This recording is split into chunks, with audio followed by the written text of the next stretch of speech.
Bismillahirrahmanirrahim. Assalamualaikum warahmatullahi wabarakatuh. Alhamdulillah, bersyukur kita kepada Allah Subhanahu wa taala kerana dipertemukan lagi kita kita buat sambungan tentang pada minggu lepas Mak Adin dah bawa tajuk apa? Al-Munkarat, kan? Himayatun nafsi min munkaratil akhlak. Okey, yang ni kita sambung balik yang Mak Adin cakap, kita nak sambung selepas yang kita dah buat perbincangan pada al-munkarat kasiratun minha. Okey, yang ni kita buat ulangan sikitlah.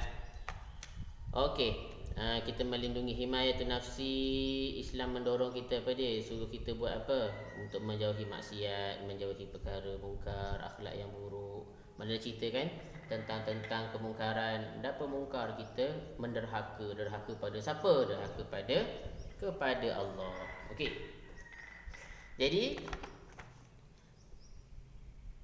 kita sambung perbincangan kita pada muka surat 18.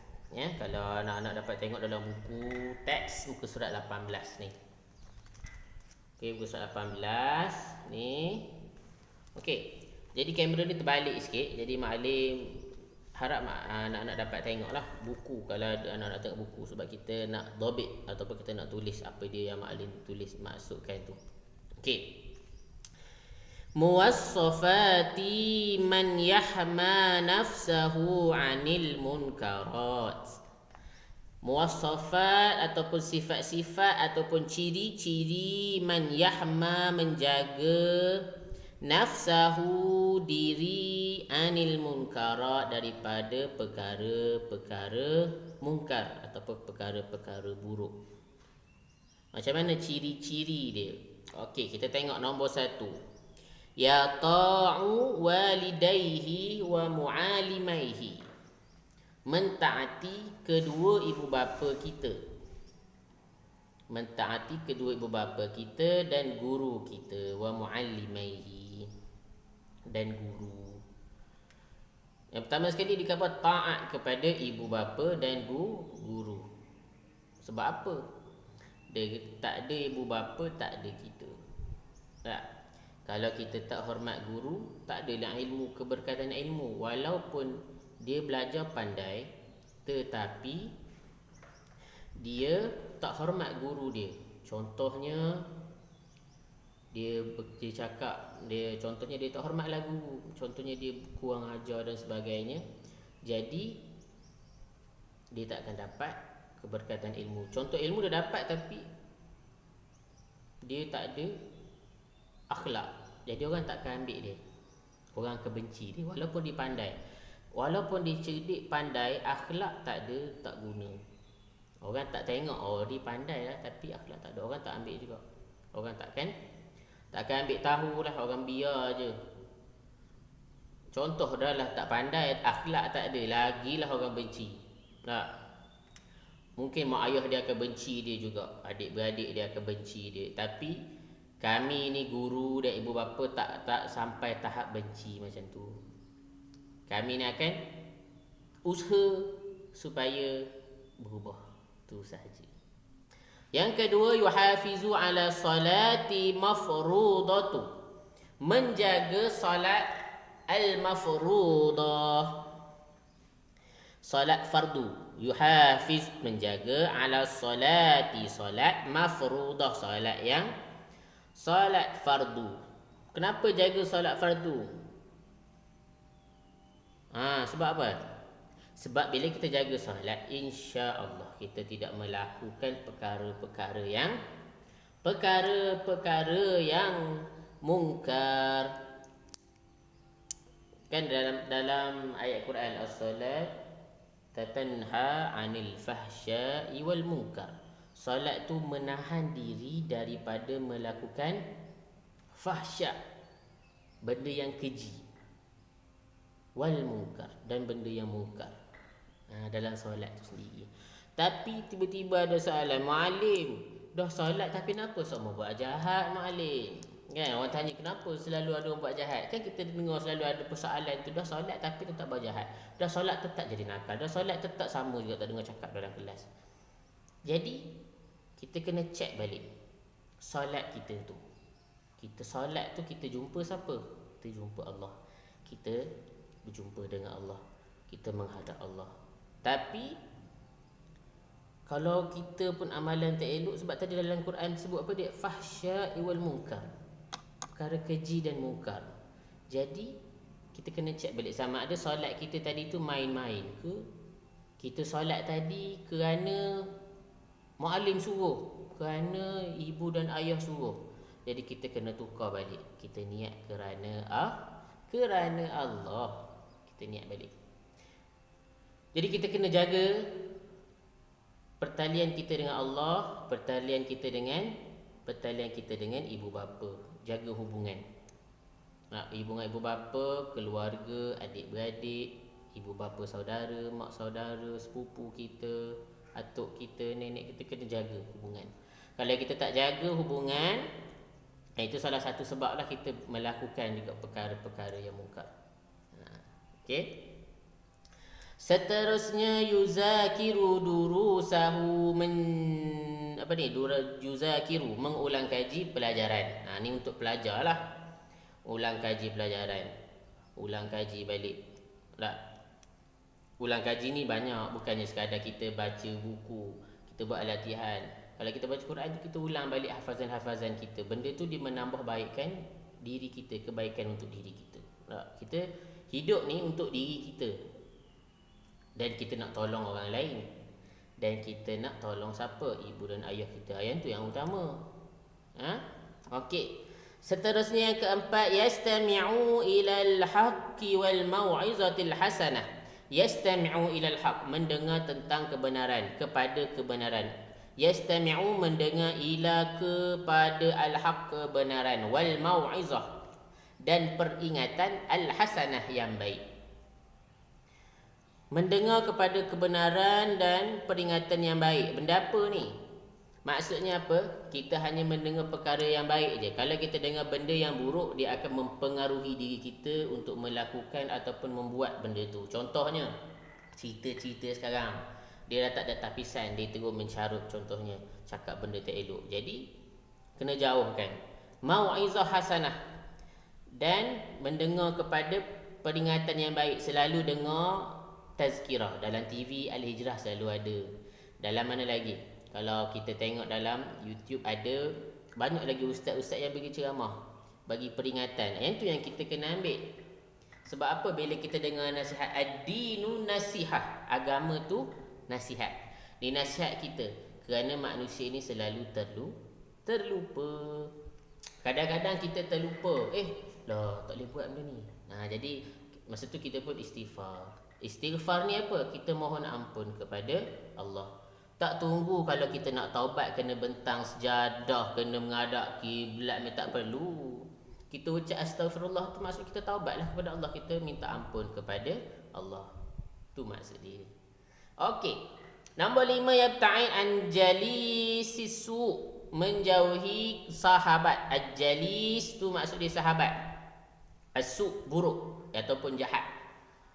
Yabta'id, menjauhi, anil jalisis su', menjauhi sahabat yang buruk. Kerana apa? Kawan yang baik ni kawan sebaya ataupun rakan sebaya yang jahat maling ibaratkan dia sebagai syaitan yang bertopengkan manusia. Itulah dia. Okey, kalau kita tengok contoh, Maklum bagi contoh. Awak tengok ada orang ataupun kawan kita, kawan awak ke, kawan maklum sendiri ke, kawan awak lah, maklum ambil contoh, awak nampak depan mata, isap okok contoh. Sebelum ni dia tak isap okok, tapi disebabkan dia kawan dengan orang yang isap okok. Dia kawan dengan orang yang isap okok. Jadi dia terikut perangai kawan dia yang isap okok tu. Jadi bila dia terikut, jadi dia sendiri dia tak dapat tahan, dia tak dapat nak tahan perangai perbuatan jahat tu, dia kena ikut juga. Jadi kawan yang jahat tu, dia ikut perangai kawan jahat tu. Okey. Kawan dia kata, try lah sekali. Alah, sekali je. Sekali itulah bahayanya. Kan? Sekali tu terus masuk neraka. Sebab apa? Esok kalau mati disebabkan penyakit ataupun dia sebab esok dia mati, esok Allah tanya, kenapa kau tak jaga kesihatan? Kenapa tak jaga diri? Barulah masuk tu menyesal. Jadi awak pernah tengok syaitan sokok? Tak pernah. Tapi syaitan bertopeng kat manusia, dia ajar sokok. Isap dah rokok ni, isap dah. Yang tu. Yang tu kita tak nak. Sebab tu dia suruh kita menjauhi rakan ataupun sahabat yang jahat. Jauhkan. Kalau boleh, kawan dengan orang lain. Ada banyak lagi orang lain. Nak berkawan boleh, tapi jangan ikut. Kalau awak rasa diri awak tu kuat, diri awak tu Maklim tak ada hal Maklim, mana boleh je kawan dengan budak jahat. Silakan. Tapi esok kalau misalnya kata benda tu berbalik kepada awak, bertaubatlah kepada Allah. Kan? Okey. Tu maksud dia. Menjauhi sahabat yang jahat, sahabat yang buruk. Nak kawan boleh, kawan dengan semua orang. Macam Maklim kawan dengan semua orang. Tak kisahlah kawan Maklim macam mana gaya, kita kawan je macam biasa. Kawan, tapi ingat ada had. Bukan kita kawan kita kena ikut apa dia buat, tak perlu. Tu maksud dia. Okey, kita pergi pada muka surat 18, fawaidul ibtiadi anil munkarati katsirah. Faedah menjauhi perkara yang mungkar itu banyak. Faedah ni banyak. Kalau disebut faedah ni perkara yang baik. Faedah ni perkara yang baik ya. Sama ada perkara tu baik ni kita boleh fikir. Orang yang waras, orang yang Allah berikan ilmu kehidupan, ilmu dia, Allah bagi dia sihat akal dia boleh fikir sendiri dah apa dia faedah dia. Kebaikan kalau kita jauhkan benda yang jahat ni. Okey. Yang pertama, yuhibbukallah wa rasuluhu sallallahu alaihi wasallam. Yuhibbuka, disayangi oleh Allah. Kamu akan disayangi oleh Allah. Yuhibbuka, kamu akan disayangi Allah wa rasulih, oleh Allah dan Rasulnya. Maknanya kalau kita jauhkan perkara baik ni, kita jauhkan perkara jahat ni, perkara mungkar ni, Allah dan Rasul akan sayang kepada kita. Sayang. Dengan rahmat, rezeki, benda yang kita tak nampak. Dapat pahala. Yang tu benda kita tak nampak. Sebab apa kita buat kejahatan atas muka bumi ni? Sebab apa? Sebab kita tak nampak ganjaran yang mana Allah beri kepada kita. Kita tak nampak. Nescaya kalau kita nampaklah, kita punya pahala tu kita nampak, dosa tu kita nampak, nescaya kita akan berebut nak ke pahala tu. Contoh pahala tu bentuk emas, contohnya duit, contohnya mesti kita akan bersungguh-sungguh kejar. Tapi disebabkan Allah uji kita, Allah bagi benda tu tak nampak. Benda tu akan ada dekat mana? Akhirat nanti baru kita nampak. Jadi dari situ kita nak tengok keimanan seseorang. Seterusnya, yuhibbuka waliduka wa muallimuka. Disayangi, kamu akan disayangi oleh waliduka, kedua ibu bapa kamu, wa muallimuka, dan guru-guru kamu. Dah nampak buat baik, memang ibu dan ayah akan sayang kita lah. Dan guru-guru akan sayang juga kita. Dia akan ingat, oh dulu budak ni baik, dulu budak ni, ni lah selalu ni. Dia akan ingat. Jadi dari situ dah kita nak dapat keberkatan dengan kedua ibu bapa kita, keberkatan dengan guru kita, dengan kita membuat ataupun melakukan kebaikan. Kita jauhkan perkara yang keburukan pun dah dapat pahala dah. Seterusnya, yuhibbuka asdiqauka wa aqrabaika. Disayangi oleh asdiqauka, saudara, oleh sahabat kamu ataupun kawan-kawan kita. Wa aqrabauka, dan ahli kerabat kamu. Ahli kerabat ni saudara mara. Okey? Aqrabauka tu saudara mara. Asdiqa tu kawan-kawan. Wa aqrabauka, dan saudara mara. Aqraba maksudnya saudara mara, ahli kerabat. Ahli kerabat maksud saudara mara kita lah. Okey. Seterusnya, an-najahu fid dirasati. Berjaya dalam pelajaran. Sebab tu mak dah cakap, benda ni berkaitan dalam kehidupan kita. Berkait rapat. Kita punya akhlak kita, amalan kita, perbuatan kita. Kalau kita buat baik akan dibalas baik, dia buat jahat akan dibalas jahat. Allah akan buat. Kalau kita buat jahat benda yang kecil tapi benda tu Allah boleh pusingkan balik. Contohlah kita pukul kawan kita, esok mungkin kita akan dipukul, ataupun kita mungkin Allah akan tarik nikmat kita. Kita mana tahu. Maksud contoh kita suka nak pukul orang, kita tumbuk orang, atau kita sepak orang, tiba-tiba kita aksiden kaki kita putus. Contoh. Tak, sebab apa? Allah tarik nikmat. Tak nak guna nikmat di jalan yang salah, Allah pun tarik balik. Sebab apa? Allah sayang. Tak nak dah esok nanti kalau bagi, kalau ada lagi kaki ni nanti disepak lagi orang, Allah ambil balik terus nikmat kaki tu. Terus tak ada nikmat. Sebab apa? Allah sayang. Allah uji kita sebab Allah sayang. Sekarang ni Allah uji kita sebab Allah sayang lah. Mesti ada sebab. Kita kena fikir hikmah tu sendiri. Seterusnya, an-najahu fid daraini, kejayaan dunia dan akhirat. Yang ni semestinya kalau kita berjaya lah menjauhi perkara yang buruk ni, kita akan dapat kejayaan dunia dan akhirat. Yang itulah yang paling penting. Yang tu yang kita nak. Tak? Okey. Seterusnya, muka surat 19. Muka surat 19. Yang ni Mak Ali akan sambung pada video yang akan datang. Yang ni Mak Ali akan sambung pada video yang akan datang. Yang ni untuk kelas untuk minggu ni. Jadi yang ni untuk video yang akan datang, Mak Ali akan terang balik. Mak Ali akan terang, kita akan terang